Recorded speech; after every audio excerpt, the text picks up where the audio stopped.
ba? Nako. Walang matututunan ng kabataan sa kawalang-iyahan. Lalo na ang kawalang-iyahan ay sa pagwaldas ng kabangbayan. Nakalain mo, ginawan pa ng ano eh, ginawan pa ng parang isang komedya.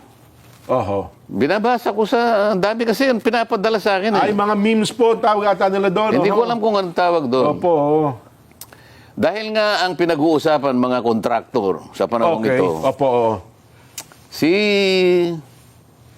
San Miguel daw, at saka yung, San Miguel. at saka si Satanas, nag-uusap. Aba, Nag-uusap. may senaryo pa, no? Oo. Nagkausap daw, may mga labi yung sa impyerno. Meron daw silang kamag-anak doon sa langit. Ano? Oo. Na paminsan-minsan pwede ba kang madalaw din. Ano? Aba, oho. Ngayon, maski naman si San Miguel ba ang tawag doon? San Miguel Arcangel. O si San Pedro. San Miguel San Miguel.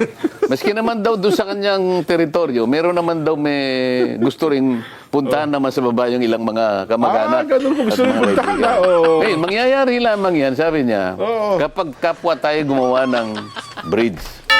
Di ba? So lalagyan nyo na ng tulay, ano? Tulay, ngayon, ganitong gawin natin. Hati tayo sa gastos.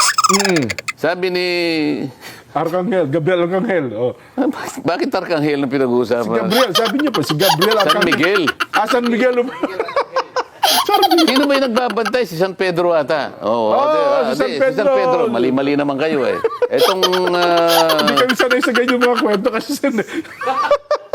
nadidistract ako dito sa cameraman na to. Makasipat eh. Tingnan mo. Sabi daw ni San Pedro. Opo. O sige, hati tayo sa Costas. si Gastos. Oo. Sige.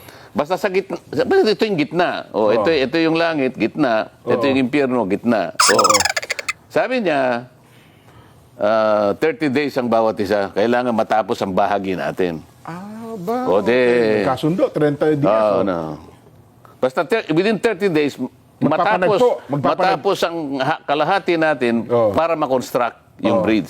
Tapos, hindi pinirma ng kontrata. Ano?